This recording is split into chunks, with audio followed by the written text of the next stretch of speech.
You've tried every diet, but the weight always comes back. And now, with menopause in full swing, it feels like your body's turned against you. You eat to cope, to unwind, to feel better. But deep down, you know foods become more than just fuel. And until you fix what's driving that pattern, the guilt, the symptoms, and the yo-yo cycle will keep repeating. This is Women's Health Unwrapped. I'm Nicola Fondell, and each week we strip back the noise around health and habits so you can finally feel clear, capable, and confident in your body again. And today I'm joined by emotional eating expert and best-selling author Tricia Nelson, whose TEDx talk has over 2 million views. Incredible. She's going to help you break the cycle and start feeling free around food for good. So let's get into the conversation. Hi, Tricia. Welcome to the podcast. Thank you for having me. It's really an honor. Yeah, it's great to have you here.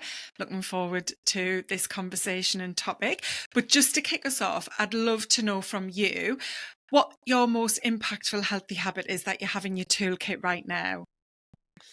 Oh, I have to say, hands down, it's meditation.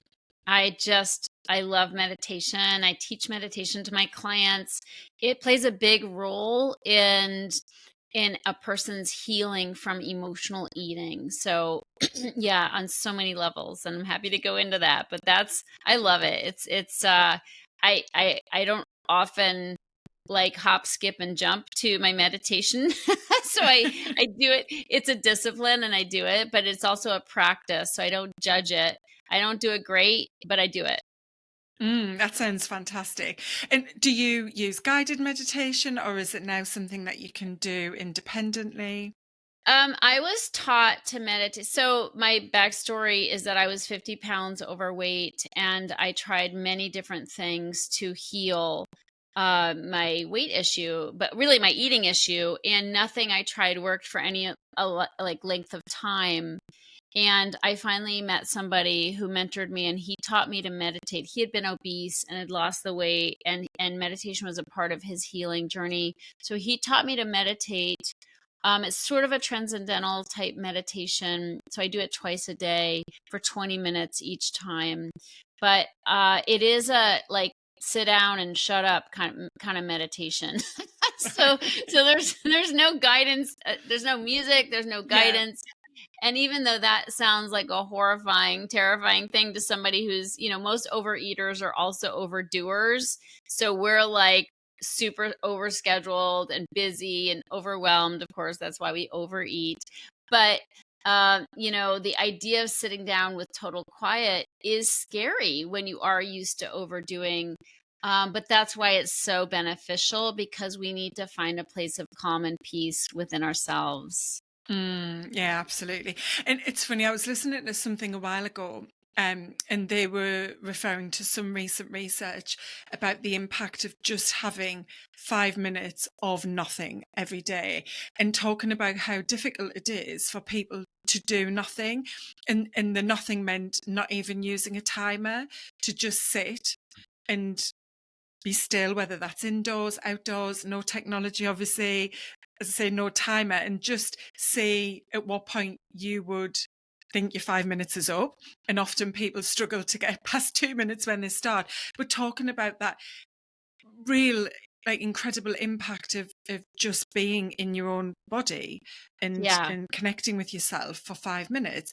But like I say, how challenging that is because of the world we live in. So yeah, I'm definitely intrigued by the type of meditation you do and how it's helped you in your, as you say, eating relationship journey. So let's start digging into all of that, because I know you've got quite a story to share. You mentioned you were 50 pound overweight. So take us back to how Tricia was then. Like, how are you feeling? How are you behaving? Yeah. So, I mean, as far back as I can remember, I was an emotional eater. And of course, I didn't think I was. In fact, my sister came home one day and said, I'm an emotional eater. And I thought, that's the stupidest thing I've ever heard of. So I'm like, that's not me. I just like food. And so that was my, that was my belief. But once you hear the words and you hear about emotional eating, I started to observe myself and my habits. And I'm like, you know what? There's something not right about the way I eat because it was so important to me. Like food was so important.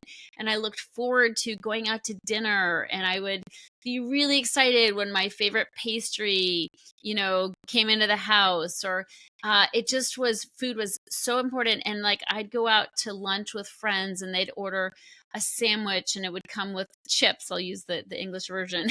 So, and they would, eat their sandwich and pick at their chips. Well, I would eat my chips and pick up my sandwich, because I'm like, and then I'd think, how could they leave anything greasy and carby on their plate? Like that's the best part, Yeah. or they'd order like a ice cream with fudge and, fudge sauce, and they'd take a few bites and then they'd push it away and say, I'm full. And I'd be like, full? What does full have to do with anything? There's fudge in there.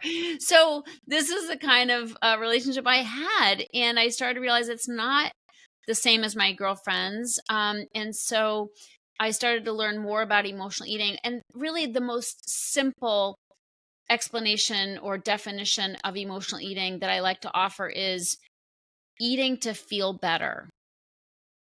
We Mm. eat because we don't feel good and we want to feel better. After a long day when we're tired, we eat for energy, but it's also we eat for reward. Like we just want to change how we feel. That is emotional eating. It doesn't have to be like you broke up with your boyfriend, or it doesn't have to be some big deal. It's like we're just sitting there and thinking food would make me feel better right now. And so we eat, and it has nothing to do with needing the food on a nutritional, physiological level. So it's something we do a lot, and I think women tend to do it a lot, Mm. and maybe more than men, because we're more emotional, and so we want that pick me up. So I did that a lot, and then I became 50 pounds overweight, and basically I was miserable with my weight. I had like 5 different sizes of pants in my closet because I never knew what size I was going to be. I was a yo-yoer. So I'd be up 30, down 20, up 10, down 25, up 50. Yeah, I mean, I was all over the map depending on the diet. I could diet for a little bit of time. In my TEDx talk, it's like you start a new diet and you have like new diet syndrome. Like we're you know and it lasts for like 2 weeks, and then it gets really hard and we're like, oh my god, how much longer can I do this? And we can't, so we go back to our food, our yummy food, the foods that we're not supposed to eat on the diet. And the reason for that, and really statistically speaking, 98% of all diets fail. And the reason is because, diets take away all your favorite foods, everything that's fun, everything that feels great to eat, and they give us nothing in its place. Like diets don't give us tools to deal with the emotions that excess food, the fun foods, we're pushing down. And we don't think I'm going to eat so I can not feel. But, with some consciousness, with hearing podcasts about emotional eating, we begin to observe and realize, oh, yeah, I'm eating way beyond full, or way beyond need. And I am using this food for other reasons. And we can dig in and see we want to feel better, which begs the question, what's wrong with how you feel? And that's really where we need to put the spotlight on. But that's why diets are so hard for us and unsustainable, because unless we deal with how we really feel instead of numbing with food, we're always going to feel bad eventually after the new diet syndrome has worn off, and we're going to go back to what makes us feel good. And so it's, we've got to have a better way. We have to have a deeper solution if we're going to build a healthy relationship with food. Yeah, so much to pick apart there. I think there's kind of 2 strands to it. One is the whole diet piece, and there's lots we can talk about with that. And then the other is the actual emotional eating and overeating that you've just described there. And actually, Tricia, you were describing me. That was me from, well, probably quite a young age as a child and definitely as a teenager. I've always loved food, and I wasn't as overweight as what you describe yourself as, but I did put on weight when I was 19. I went to the States to do some au pairing for a few months and came back, and I'd put on quite a bit of weight because back then in the 90s, the USA was very different to what we had, available. I'd never been to a drive-through donut shop before. Oh my We didn't have God. coffee shops then. So it was just like, yes, all of this amazing food. And Right. because I was that kind of person that loved food, enjoyed food, I was like you, how people could ever leave a dessert or even, savory food would just astound me. But there are reasons why we're like that. And I think, again, this we could go in two different ways. One is our upbringing and environment in general when we're growing up. But then the other is this great big monster of the food industry that we're all surrounded with, and what that's created culturally.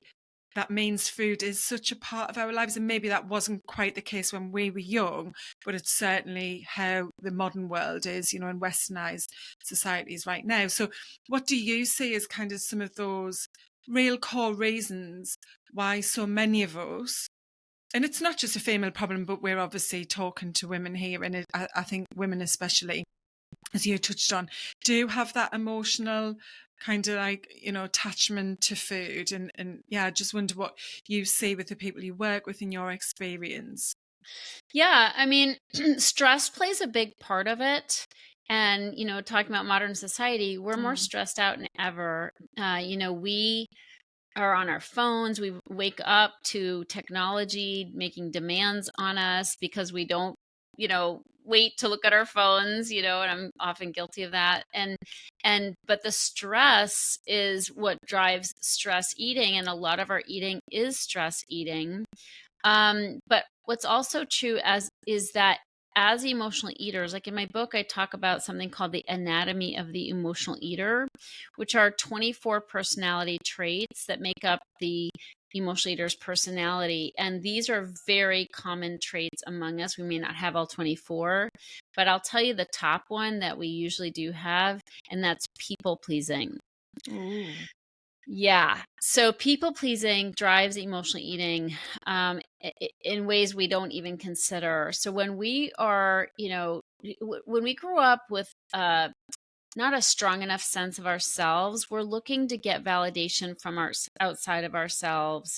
And emotional eaters do this more than your average woman, I would say. And so what we do is we pick up projects, we overcommit, we say yes when we should say no, we don't have boundaries in our time because we want people to think we're fabulous. We want people to say, oh, that Tricia, she saved the day. Like, I love to hear that, or how she does it all, I don't know. So we get these kudos, these atta girls, and it feeds our ego, but it starves our soul because it only people's approval only lasts so long. And what we have to do to get it, we usually have to overcommit. We do more than we should be doing. We leave no time for ourselves, certainly no time to make a healthy meal. And so it leaves us feeling really exhausted. We run ourselves ragged, and then we use sugar and caffeine to keep us going. But not only that, we also end up resentful. We're kind of like, I pulled an all-nighter for this project, or I pulled an all-nighter to bake those brownies for the soccer team, and all I get is a thank you. Like we don't get the validation we're looking for. So we're not only exhausted from it, but we're also pissed off. And that's the perfect storm for the I deserve it binge. Like, screw them. They're not going to recognize me. I'll reward myself. Right. Mm. So that's an example of how subtle this is. But that's where we need to put the attention. How are we living? And I often say it's a living problem, not an eating problem. So that, to me, is what's being overlooked. We're always like, give me the diet. What's the diet I should have? But that's the wrong question. We all know what to eat. We know salads are better than pizza, but we want the pizza because we're tired we're exhausted, we have no time for self-care, and that's where we need to be putting our focus more than on what to eat, because we all know what to eat, we just don't follow through on what we know. Yeah, that's so true. And you're right, the world we live in is just super busy and super noisy and super demanding, and does put a lot of pressure on us, on every one of us. But I think women, especially when the way our roles have shifted over the past kind of 30 years to having careers and jobs, but also still, in many families anyway, carrying the brunt of the responsibility for childcare and running the home, and the practical aspects of having a family and so on. And I think I just want to kind of stay on this topic and think about that food industry side of things and the culture of food. Like, it is difficult, isn't it, when so much of, I think, the pleasure aspect of socializing these days is linked to food, and and it's really where Tricia lives, by the way, in Los Angeles. Having visited it a few times, I know that you have lots of nice food outlets. Not, you have the fast food for sure, like the unhealthy fast food, but you do have lots of healthy options. Where certainly where I live in this part of the UK, there's nothing fast and healthy available at all. But everywhere you turn, really, it's convenience food, it's ultra processed foods, and you talk a lot about those comfort foods, the carbs, and not just the sweet sugary carbs, but you mentioned pizza and all of those things that are just in our pathway wherever we go, that are being fed into us through advertising that this is going to make you feel good. So we've got like that kind of uphill battle as well to contend with, haven't we? Yeah. To me, it's the hardest of all addictive habits. It is the hardest because it's everywhere. It's everywhere, and you have to eat. Yeah. Like, if it's alcohol, you put the plug in the jug, and it's no. It's no. It's a very black and white issue. But it's with food, a much murkier situation. It can't be black and white.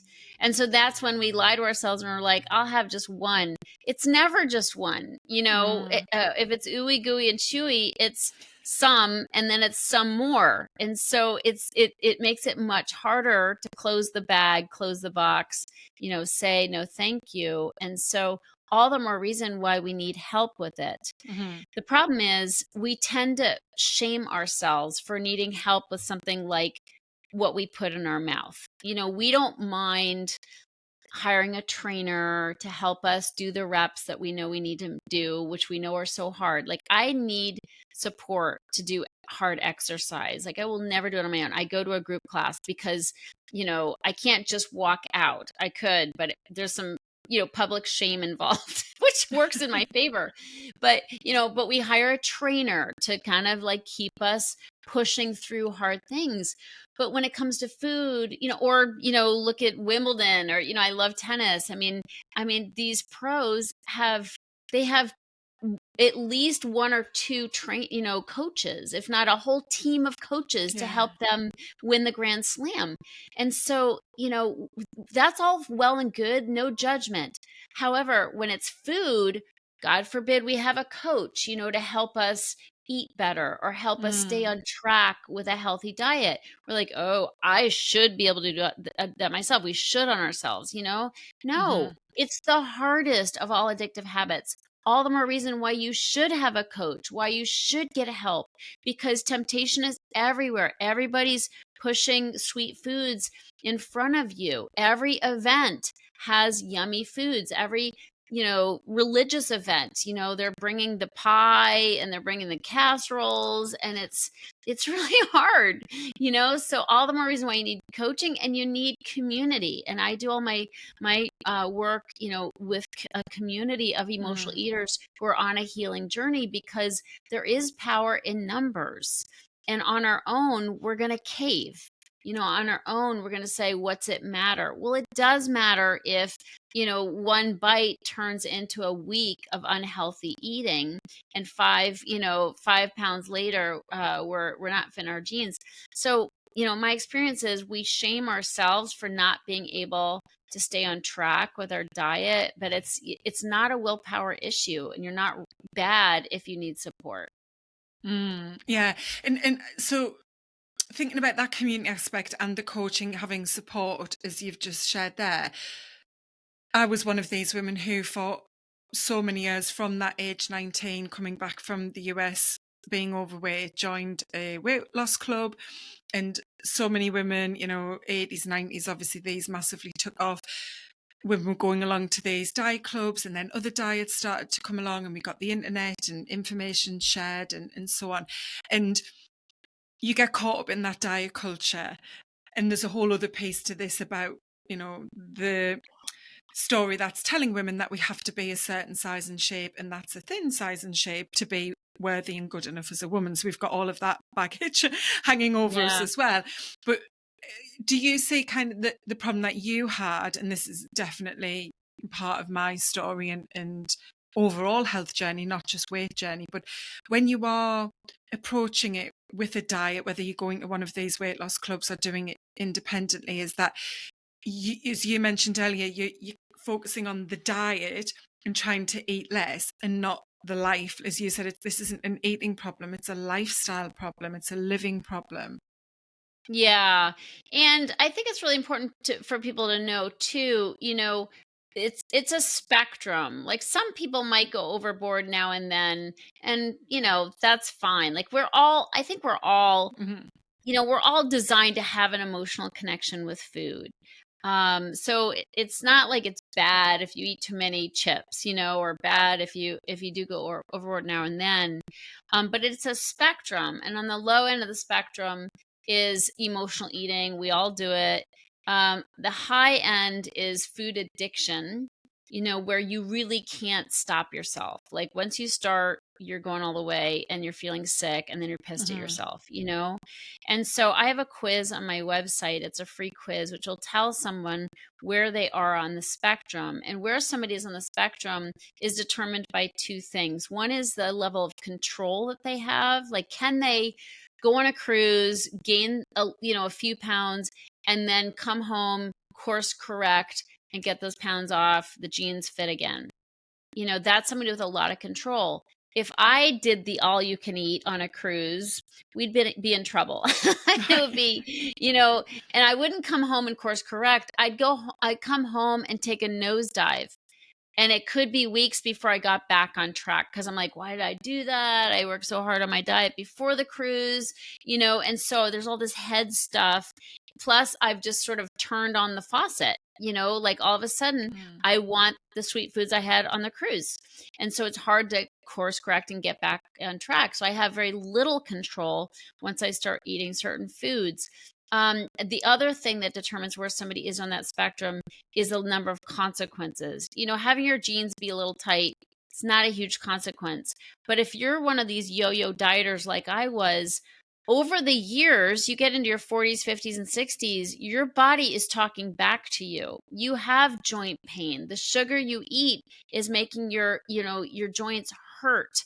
Yeah. You are bloated. You have inflammation. You might have gut issues or autoimmune issues. You might have breast cancer and be recovering, in which case, cancer feeds on sugar. And so the consequences get greater and greater the longer you have this problem. And so it's just really important to know where you are on that spectrum. So I just recommend people kind of Mm. they take that quiz, find out where Mm-hmm. they are on the spectrum, and then next steps after that. But that's really important for people to realize that, now and then it's not going to be a big consequence or derail your life. But if you're listening to this and you're like, whoa, I have that, like I lose control on a regular basis, it is affecting my self-esteem.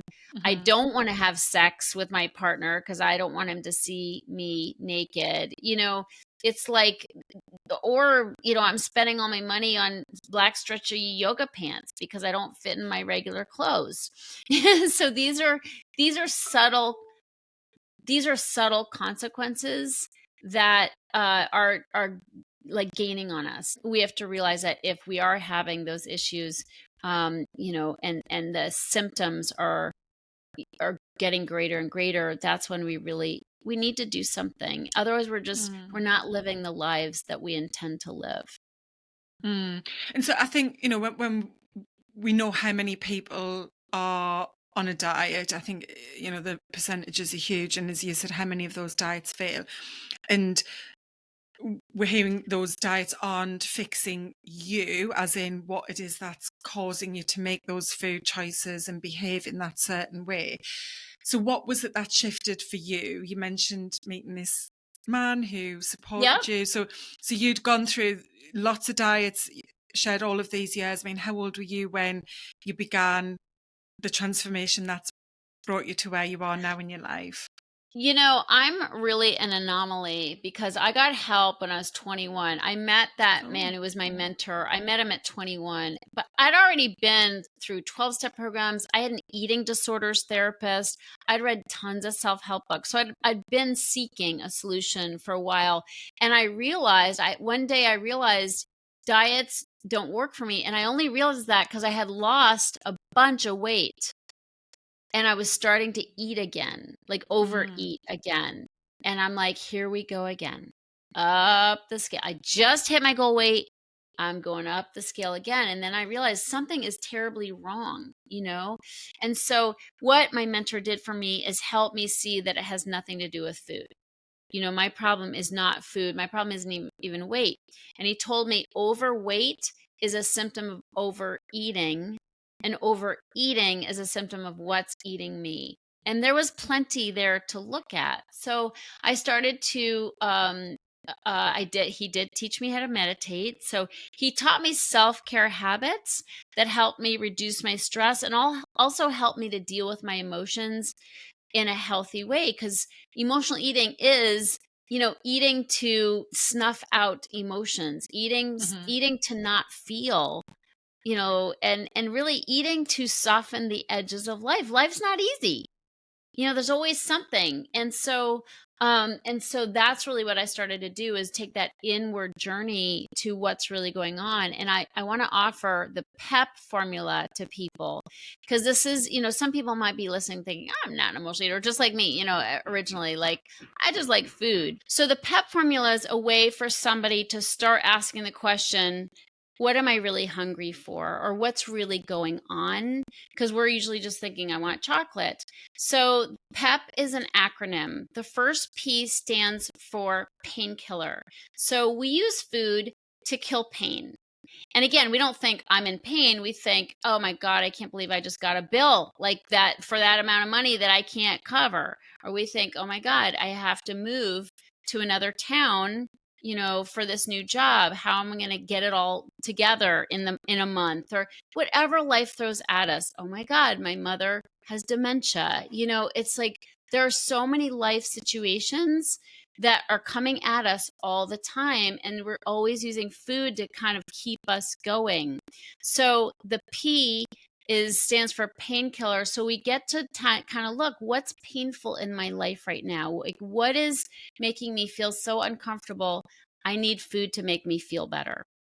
The E in the PEP formula stands for escape. And, as emotional eaters, we're not only overeaters, but we're also overthinkers. We have a racing mind, and we are always thinking, what did he mean by that? Why wasn't I invited to that, to that party? Look at my thighs. They're so big. I mean, it's constant. Our minds are constantly tearing stuff apart, overthinking. So we eat to escape our own brains, because we're never thinking, oh my God, I wonder what wonderful thing is going to happen today. Like, it's always like the most awful case scenarios. I call it awfulizing, and so we eat to escape our own minds. I used to get my favorite binge foods, sit in front of the TV, my bingeable TV show, and it's like, I got no troubles, Yeah. And the last P in PEP stands for punishment. And this is a little counterintuitive because we use food as a reward, so we're like, I'm not punishing myself, I'm rewarding myself. However, if you play out what happens, if you eat those yummy foods, and you don't stop because they're so yummy, you finish the whole thing, and then you feel terrible. What's happening there? Well, we're actually beating ourselves up with food. Like, we're using food as a self abuse. We feel totally sick. We're totally mad at ourselves. We cancel brunch with the girls the next day because our faces are so bloated. We're hiding under the covers. That is not a reward. Like, that is a punishment. So we use food as a form of punishment because as overeaters, we're also over feelers, and we feel guilty about everything. Will a guilty party please stand up? We're always the first to stand up. We just assume it's us. We assume we're wrong. So we're super sensitive that way, which just leads to overeating so often because life kind of hurts. Like, life hurt. We feel everything, and we want to have a buffer around feeling so much. So the PEP formula is using food as a painkiller, as an escape, and as a form of punishment. And I offer that because it's a way for people to just start digging in, like, what's really going on, asking the question, is there something uncomfortable that I'm feeling? Is my mind like going crazy over what happened at the office earlier? Is there something I'm feeling bad about that I have to like unpack? And there are emotions there. So I just recommend people use that as just a quick way to check in and say, what's really going on when I'm headed to the refrigerator for like the 5th time in an evening. Yeah, that's great advice. And a big piece of this, which obviously we could talk about forever, is what's happening with our brain when we are eating these foods and the habits that have been created, not just from that dopamine response when we're eating nice foods, but even because of the patterns and behaviors that we grow up with in our family as children. In my family, we were always told to clear our plates. We weren't allowed to leave the table if we'd left anything on our plate. I mean, how parents bring kids up like that, but that might be still how some parents discipline or are as a family with their kids. But yeah, all of those things that are really deep rooted and now are habits that you don't even think about, but your automatic response is, as you see, you've had some bad news about a parent or family member being ill, and you automatically just go to the food and you haven't even thought about it. And so those tips in the PEP formula are really about self-awareness, which is such a big piece of what we do as coaches and what really shifts things, because we live, as we said, that very fast life. A lot of it is run on autopilot with the habits that we've got, and using tools and techniques like this can bring about that self-awareness, sometimes for the first time, to think like, okay, so why actually am I choosing that? Because usually, as you say, you aren't thinking, oh, I've just had a bill come in that I didn't expect, or I've just received a fine because I parked on a double yellow line and now I'm paid off about that and I'm going to, treat myself to a big bar of chocolate. You're not consciously putting it together like that. You're just acting. So I think that's, really great. And I guess this probably links to the meditation piece, if you want to unwrap that a little bit more, of how that one particular self-care habit and now ritual, as you said, which is very embedded in your toolkit, how that is helping you to have more self-awareness and connection to who you are. Yeah, absolutely. And the thing is, I teach something I call the 6 self-care success secrets. And these are self-care practices. Meditation is one of them. Prayer is one of them, because I think I'm not religious, but I am spiritual. And I believe that we need a deeper connection because willpower is not working. So we need we need some form of higher power. So meditation, prayer, reading something inspirational or spiritual, writing, journaling out our feelings instead of stuffing them, talking as well. We need to start expressing how we feel. I often will say it, don't stuff it. And walking, a gentle exercise where it's more of a meditative exercise than it is, let me beat these calories out of my body kind of exercise. So walking is gentle. And we need gentle. We've used exercise for so long to beat our bodies up, to compensate for binges. So it's just really important that, we move in a way that's self-caring. Like, we need to shift our perspective on exercise to one of self-care. But these are the 6 self-care success secrets, and they're ways for people to start their day on the right foot. So I say get a morning routine. Part of my morning routine is meditation, but have a morning routine where you're putting money in your spiritual bank account. So you're making deposits first thing in the morning with any of these habits.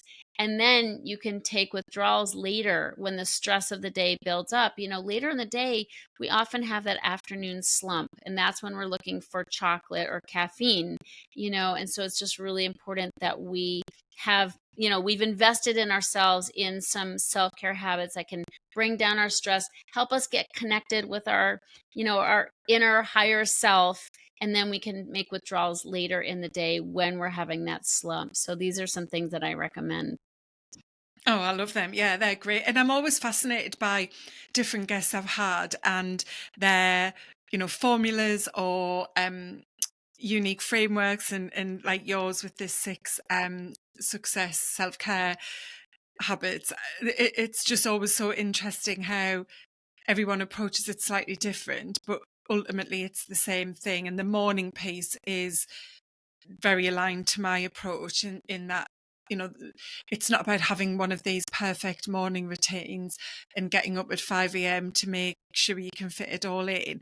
Some of what you've said there, probably aside to the walking and maybe the writing piece, could be done together within even just a few minutes of not even getting out of bed. The prayer, the meditation, and the talking, perhaps if you do have someone at home.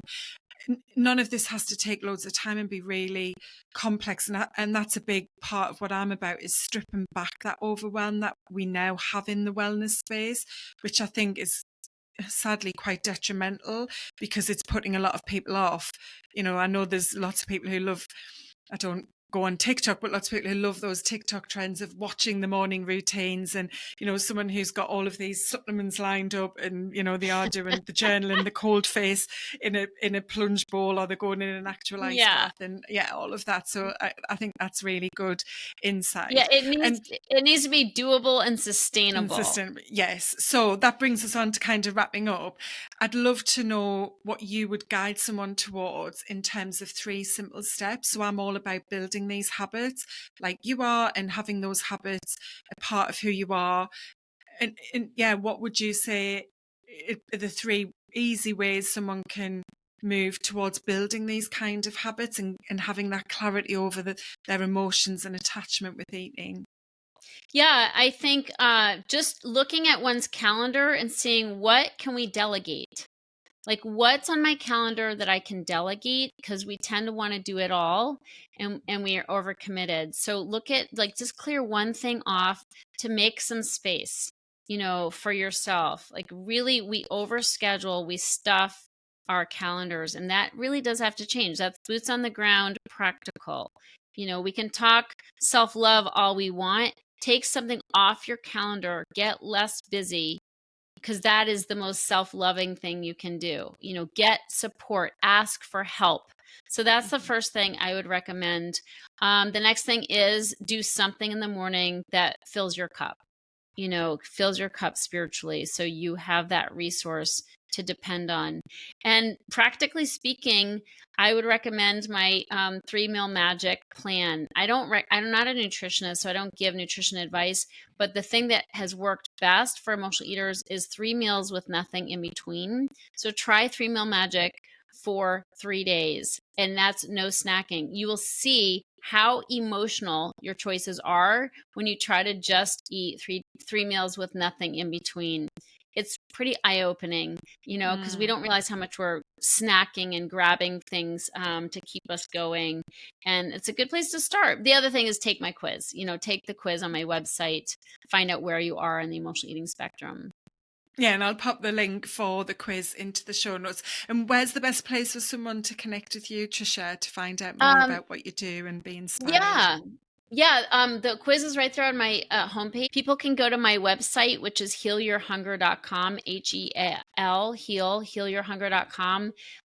Right front and center is the quiz, so take the free quiz. Also, my TEDx talk is right there on the homepage, and they can also access my podcast, Confessions of a Binge Eater, and my book as well.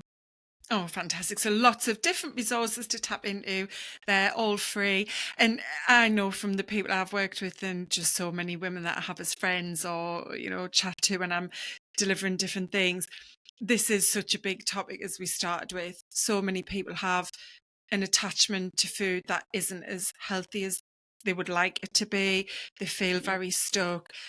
A lot of it is habitual. I was someone, because of years of going to weight loss clubs, was very regimented and stuck in that habit of having the mid-morning snack and the mid-afternoon snack and something sweet, low fat, low calorie after my evening meal. And I hardly ever snack now. I just don't need to snack. I'm just, Yeah. someone who doesn't eat. And as you say, I think that's a real interesting thing to look with. And I've worked with people specifically struggling with snacking and dependency on sugar, and it's It adds up. It a adds deep up. thing, and it's really tough, because I know some people say sugar's more addictive than crack cocaine, and you have some medical professionals say not quite, but it's powerful stuff.